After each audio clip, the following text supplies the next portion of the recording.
What defined power before gold? Before gold, before coins, before the very idea of money, power already existed. It shaped entire societies, decided who lived and who died, who ruled and who obeyed. So, what defined power in a world where wealth had no universal symbol? The answer isn't simple because power was never just one thing. It was layered, fragile, and deeply, deeply human. In the earliest human communities, power didn't belong to the strongest, it belonged to the necessary. Those who could provide food, those who understood the land, those who remembered the seasons. Power came from the knowledge of survival itself. If you knew where water flowed, you were powerful. If you knew when the animals migrated, you were powerful. If you failed, you and everyone around you lost everything. In these small groups, power was temporary. It shifted with the circumstances. During a famine, the food keeper ruled. During a conflict, the best protector ruled.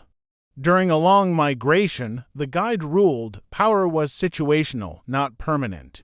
But as communities grew, this situational power became unstable. People craved continuity, predictability, and a sense of security. This is where power began to solidify, not through overt violence, but through dependency. Control over key resources changed everything. The patch of land that produced the most food, the spring that never dried up, the narrow pass that connected to regions. Those who controlled access to these things controlled outcomes. You didn't need to be violent, you just needed to be unavoidable. Before gold, power was measured in surplus. Surplus meant safety, surplus meant leverage. If you controlled the grain storage, you controlled time itself. You had the time to wait, the time to plan, the time to decide. Others didn't have that luxury. They depended on you. This dependency began to reshape the social hierarchy.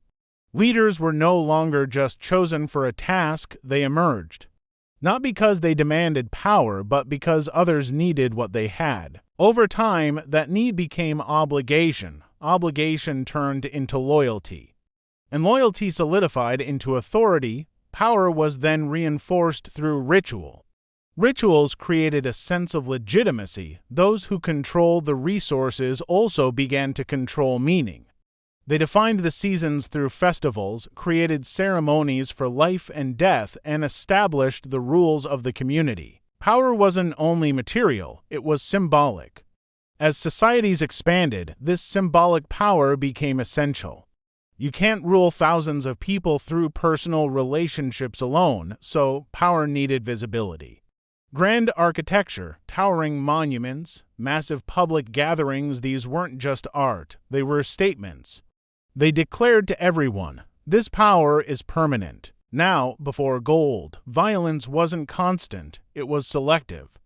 It was used to protect resources, not to dominate people just for the sake of it. War was incredibly expensive. It disrupted production, it wasted resources, and it risked the survival of the entire community. So, early forms of power actively tried to avoid chaos. Stability was always the ultimate goal, but stability often creates inequality. Those with a surplus of resources slowly accumulated influence. Those without lost their autonomy. This divide deepened over generations. Not through force, but through structure, labor became controlled.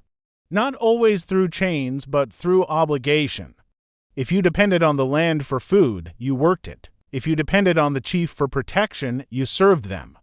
Freedom was conditional. Power before gold was deeply personal. It had a face, a name, a memory.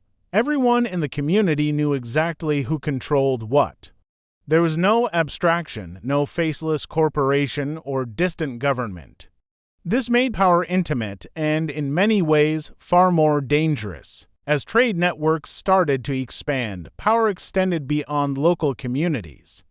Those who controlled the routes now controlled interaction itself. They decided who met whom, who could trade, and who was allowed to connect. Connection itself became a form of power. Before gold, your trust was your currency. Your reputation decided your access. If you broke that trust, you were excluded. and exclusion was a form of economic death. This intricate system of personal reputation and resource control worked for a very long time, until it didn't. As populations exploded, personal power systems began to break down. Memory failed, trust weakened over distance, and relationships grew thin. Power needed a new language, something that could travel farther and faster than a person's reputation. This is where gold comes in. Gold didn't create power. It simply translated it. Gold made power portable, transferable, and abstract. It took power out of the hands of specific people and placed it into systems. Before gold, power was negotiated face-to-face. After gold, power was standardized. But the foundation remained exactly the same: control resources, control access, control time. We have a tendency to romanticize early societies, but power was never equal.